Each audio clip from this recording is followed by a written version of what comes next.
Beyond the Gates spoilers tease that the identity of Madison remains shrouded in mystery, but that mystery is on the verge of collapsing like a house of cards when Anita Dupree finally comes face to face with the young woman whose very existence she once vowed to conceal.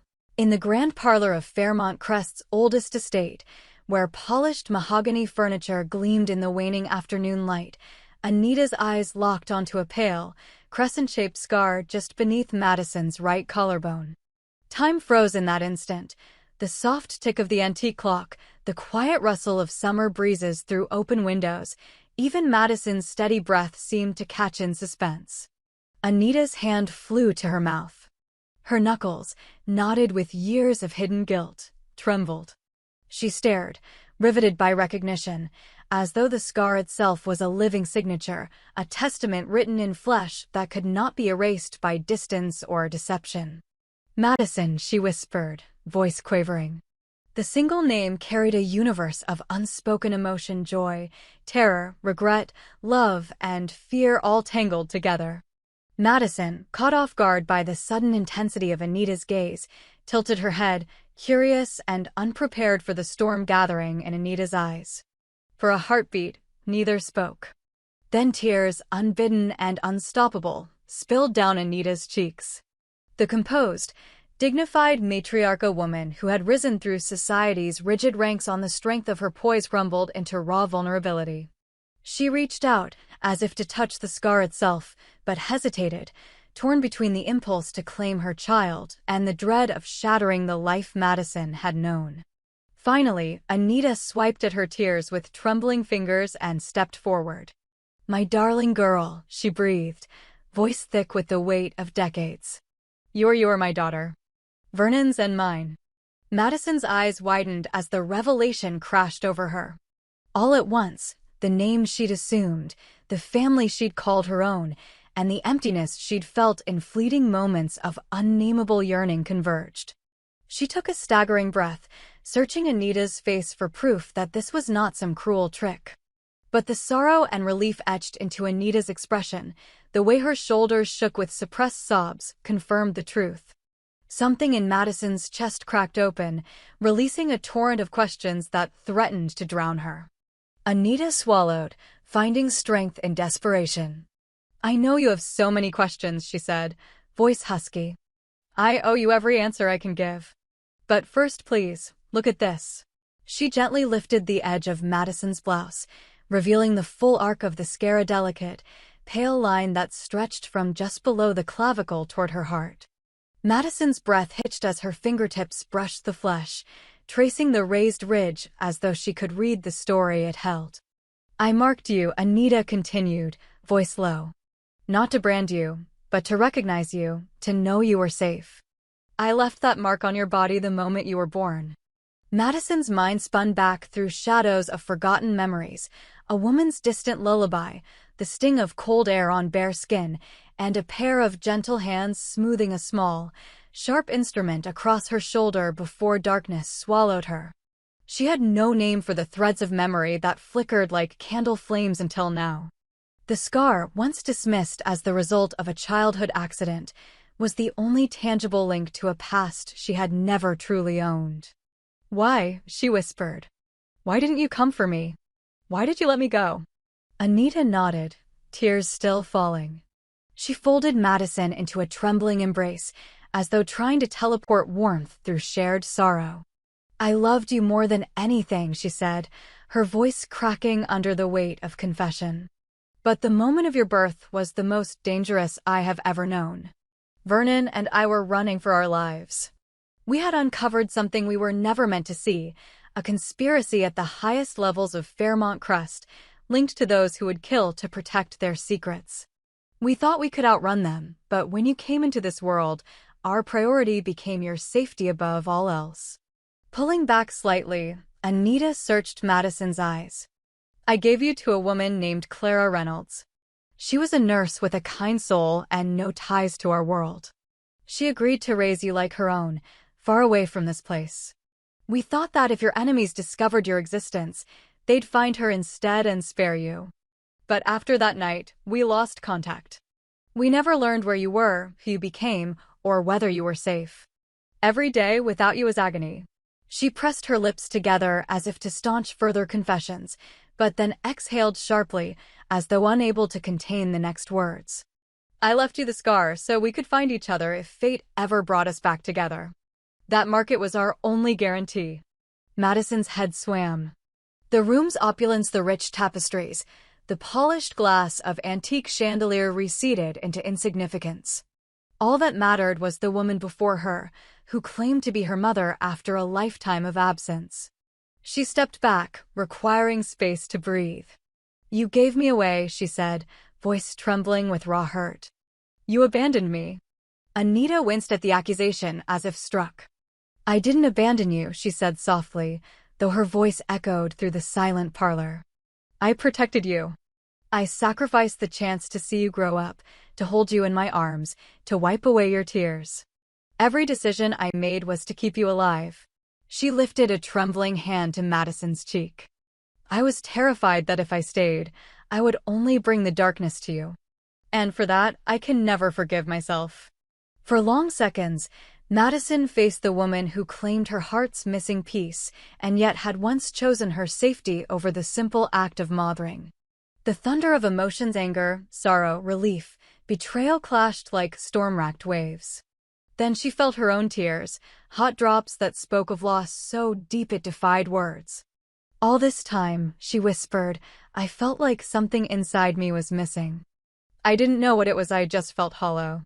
She looked down at the scar, tracing its curve once more. I thought I was alone. Anita pressed her forehead to Madison's, sharing breath in a vulnerable act of reunion. You were never alone, love. Even when we couldn't see each other, every beat of my heart was for you. Every prayer I offered was for your safety. Her voice cracked as she laid bare a lifetime of hidden love. When we finally discovered that you were back here, I swore I wouldn't leave you again. But I needed to see the scar to know it was truly you before I could risk exposing you to the dangers that still lurk among us. A hush fell. Outside, the late June sun tilted toward the horizon, long shadows stretched across manicured lawns. Inside, two women, mother and daughter, stood reunited in the eye of a storm that had raged for far too long. The scar that bound them was both a wound and a bridge, a painful reminder of sacrifices made and the fiercest proof of love. Madison's next words trembled on her lips, poised between forgiveness and fear. Tell me everything, she said, voice barely audible. Anita nodded, stepping back to retrieve a leather-bound journal from the edge of a sideboard, a tome thick, with fading pages and pressed flowers marking clandestine entries. This, she said, handing it over, is the record of our flight. Vernon's and mine. The true history of Fairmont Crest that was never meant to see the light of day. She paused, gathering courage. The night you were born, we uncovered evidence that men in power were orchestrating violent takeovers of heirs like us, seizing estates through blackmail and worse. They had eyes everywhere. We fled in the dead of night, but your birth changed the calculus. We knew they would hunt for any child of ours. So we left you where they would never think to look. Madison's fingers closed around the journal, its leather cover worn and warm from the summer air. And Clara, she asked. What became of her? Anita swallowed. We don't know. The papers we left said she was to never speak your name. If anyone came looking, she was to claim you were adopted from a distant relative. But after a few months, the trail went cold.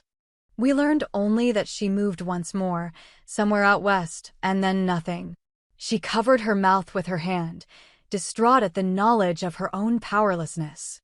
I have spent years tracing every rumor, every whisper, only to end up here, terrified that I was too late. Madison closed her eyes, absorbing the weight of her mother's confession. The truth of her origins was more fantastical than any childhood fantasy, and yet it fit the hollows she had always felt. When she opened her eyes, they were clear, determined. We'll find out what happened to Clara, she said firmly. And we'll expose those who tried to bury us. Her voice was strong now, a beacon cutting through the fog of lost years. No more running. Anita nodded, relief and pride mingling on her face. Together, she agreed. As mother and daughter, no matter how late this reunion comes. They stood side by side, united by blood and scar tissue, gazing out the tall windows toward the fading light. Behind them lay decades of secrets and sacrifices. Ahead lay the unknown battles they would face to reclaim Madison's stolen childhood and to bring justice to those who lurked behind Fairmont Crest's gilded facade. The future had begun in that parlourine, uncharted tapestry woven anew with threads of hope, vengeance, and the fierce, unbreakable bond between a mother and her child. And so, at the edge of day, with Anita's tears drying on Madison's shoulders, the first chapter of their story closed and the gates beyond, once silent, creaked open to reveal the trials that awaited them both. A brittle calm settled over Fairmont Crest in the days that followed Anita's confession, as if the estate itself were hesitating before the next storm. Yet beyond those grand walls, new tremors began to ripple through the lives of the other players' lives that had intertwined with Madison's in ways they would only now begin to understand. Bill Hamilton emerged from his grievous health crisis with a stubborn spark in his eyes. Though the scar in his chest reminded him daily of his mortality, he refused to bow to weakness. Naomi hovered at his side, a sentinel of both tenderness and unbreakable will. Every morning, before the sun's first light stirred the world outside, she guided Bill through breathing exercises and gentle stretches. Jacob, newly returned from the city hospital, took up residence in the Hamilton guest wing, his sleepless nights spent poring over medical journals and tracking subtle changes in his father's heartbeat. Yet even as vigilance became their creed, neither Naomi nor Jacob dared voice the anxiety that clung like a shadow to their every step. They had learned, painfully, that hope could be as fragile as the human heart. Meanwhile, the rift between Catherine "Cat" Richardson and Eva Thomas, once so perilous it threatened to sunder the very foundations of Richardson Enterprises, had entered a tentative ceasefire. United by the crisis that had brought the Hamiltons and the Richardsons into ill-starred proximity, the sisters realized that enemies outside their family might exploit any sign of weakness. Board meetings took on a new, wary politeness. Cat, channeling raw remorse into business acumen, extended an olive branch to Eva, a joint initiative to rebrand Richardson Pharmaceuticals' public image through charity work at the hospital where Bill had nearly died. Eva, hardened by years of feeling neglected, accepted but on her own terms. She insisted they focus on mental health outreach, a cause dear to her after witnessing Bill's brush with despair. Side by side, they strode through ward corridors, offering comfort to patients and apologies to one another in clipped, earnest whispers. Yet beneath the gesture lay a caution. Each sister watched the other as closely as any corporate rival, ready to strike if old resentments flared anew. At the police precinct, Smitty and Jacob's alliance grew stronger with each new clue. The more they uncovered about Detective Marcel Malone's covert dealings, records of off-the-books informants, financial transfers to untraceable shell account, the clearer it became that the conspiracy ran deeper than a single attack on Martin Richardson. Smitty discovered encrypted messages between Malone and an unknown correspondent, suggesting a pay-to-play scheme that sold protection to the highest criminal bidder. When he shared this with Jacob late one night, under the hum of fluorescent lights, Jacob's jaw clenched. "This isn't just about my father's health or Madison's safety," he muttered, tracing a red thread on the investigation board. "It's about every innocent life they've endangered." The two men vowed to expose the corruption network end to end, even if it meant putting themselves squarely in Malone's crosshairs. In the Dupree mansion, Vernon Dupree wrestled daily with the guilt of secrecy. After publicly acknowledging Madison as his daughter, he retreated into his study to sift through old letters and coded diaries, remnants of the life he had tried so desperately to flee. Danny, now reconciled with her grandfather, offered to help. She approached every afternoon with a stack of folders, her bright determination a balm to Vernon's fraying nerves. Yet one evening, as they decoded a particularly cryptic cipher that hinted at the identities of Malone's paymasters, Danny looked up, eyes wide. "Grandpa," she whispered, "they're higher than we thought. These names, they stretch into the city's council, the hospital board, even the Richardson boardroom." Vernon's face paled. He realized that the safe haven they'd believed Fairmont Crest to be was in fact a nexus of influence for forces far more insidious. The risk to his family and to every resident of the Crest had never been greater. Amid these darkening revelations, Leslie Thomas and Haley Hamilton forged their own strategy. They met each afternoon at the Crest's ivy-covered veranda, where Haley recounted news from the hospital and Leslie shared updates from the precinct. "We're juggling a dozen threats at once," Leslie said one humid afternoon, twirling her iced latte. "Bill's health, Malone's conspiracy, the Richardson power struggle, now the council members in on this." Haley nodded. "We need leverage a way to unite all our allies and force the corrupt to choose, expose themselves or be destroyed." Leslie tapped her temple. "What about the gala next month? We could orchestrate a public forum under the guise of charity fundraising. Bring together city officials, business leaders, and law enforcement." Then she paused, eyes sparkling with the germ of a dangerous plan. "We unveil the evidence. Make it impossible for anyone to walk away." Haley exhaled sharply, excitement battling with apprehension. "It's brilliant," she whispered. "But if we fail," she let the sentence hang, the unspoken consequences chilling the air between them. Leslie reached across the table, covering Haley's hand. "We won't fail. Not with the Hamiltons, the Richardsons, and Danny on our side. We have to believe that unity can outfight conspiracy." As July approached, Fairmont Crest hummed with preparation. The Hamilton estate's manicured gardens were transformed into a stage for the charity gala. White tents unfurled, crystal chandeliers suspended from wrought iron arches, tables dressed in cream linens and wildflower centerpieces. Naomi oversaw the guest list with immaculate care, ensuring that key figures from every faction, medical experts, corporate magnates, civic leader would attend. Jacob coordinated with Smitty to ensure the precinct would provide discreet security. Danny recruited local college students to volunteer as ushers, weaving a sense of community into the affair. Even Kat and Eva volunteered to co-host the silent auction, a symbolic show of unity that had the social pages abuzz. But on the eve of the gala, tension crackled through the Crest like an electrical storm on the horizon.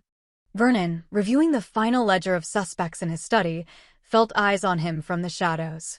A note slipped under the door, read only, "Step into the garden at midnight if you value your family's safety."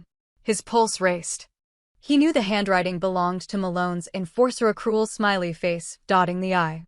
Grabbing his coat, Vernon slipped into the moonlit gardens, torch beams flickering across rose bushes. At the fountain's edge, a figure emerged, Malone himself. The detective's face was gaunt, eyes cold with desperation. "Dupree," he hissed, "you've stirred too many fires. Tomorrow's gala'll regret letting it go on." He stepped closer, voice dropping. "Pull your evidence tonight, or your precious family winds up in the hospital permanently." Vernon's heart thundered, but fury steeled his voice. "You threaten me? You threaten my granddaughter and my grandson." He gestured toward the house, where lights glowed behind drawn curtains. "Stop this now, Malone, or I bring every name to Naomi tomorrow night. Your career, your freedom, everything ends if you don't back down." Malone's lips curled. "We'll see, Dupree. We'll see." And with that, he melted into shadow, leaving Vernon drenched in sweat and dread.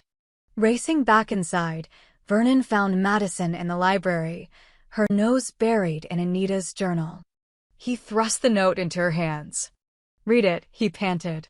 When she did, her face paled. "He knows," she whispered, voice tight. Together, they shared the secret.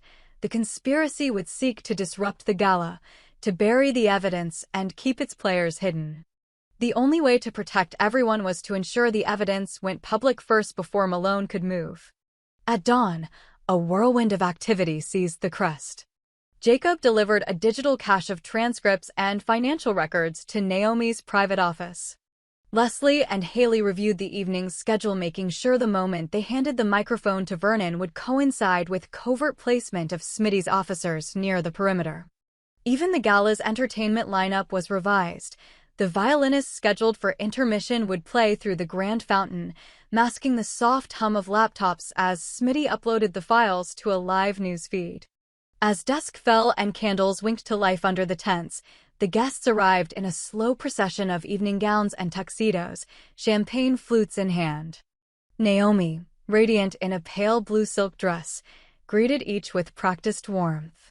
Jacob, in a dark tailored suit, lingered by the entrance, eyes scanning for any sign of trouble.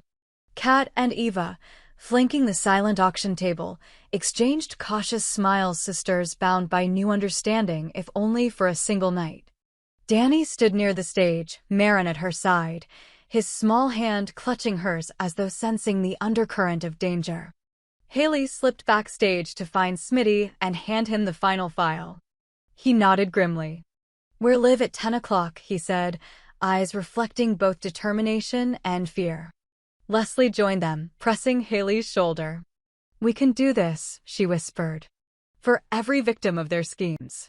At precisely 10 minutes past 8, Vernon stepped onto the stage, the soft murmur of guests fading into respectful silence. He took the microphone, heart beating like a war drum. Behind him, the orchestra struck a single, sustained chord. "Friends, neighbors, esteemed colleagues," he began, voice resonant with authority. "Tonight, we gather not only to celebrate our community but to protect it." He gestured behind him, and as spotlights flickered on 2 large screens, they came to life with documents, bank transfers, email chains, irrefutable evidence of corruption reaching into council chambers, corporate boardrooms, and law enforcement itself. A gasp rippled through the audience as Malone's name appeared, alongside those of city commissioners and hospital trustees. Jaunty music died on the breeze, replaced by stunned silence. Naomi stepped forward to stand beside Vernon, her presence a shield of resolve. Jacob joined, handing Vernon a stack of printed affidavits. "These victims deserve justice," Naomi said, voice unwavering. "And tonight, we deliver it in full view of the public." Pandemonium erupted. Some guests recoiled, others reached for cell phones, broadcasting the revelations in real time. Malone stood at the edge of the crowd, hand twitching toward his jacket, but Smitty's officers, positioned in plain clothes among the attendees, moved in, cuffs at the ready. Within moments, the first arrests began. Council members were escorted from the grounds, murmuring protests. Corporate executives once thought untouchable were paraded before flashing cameras. And Malone, realizing his empire was crumbling, attempted to flee, but Danny intercepted him, blocking the pathway with Marin by her side. "Not another step," she said, echoing her grandfather's courage. By the time the gala ended, Fairmont Crest had been transformed. The corruption network lay exposed, its leaders stripped of power. A new era dawned, one built on transparency, unity, and the unbreakable bonds forged in crisis. As dawn's first light crept over the horizon, the Hamiltons, the Richardsons, the Duprees, and their allies stood together beneath the estate's ancient oaks, bruised but triumphant. They had stepped beyond the gates of fear and conspiracy and emerged into the dawn of justice. But as they shared tired smiles and weary embraces, each knew that vigilance must remain their watchword. For in a world where shadows clung to the brightest facades, the fight for truth was never truly over. But tonight, at least, they had won a glorious, hard-fought victory.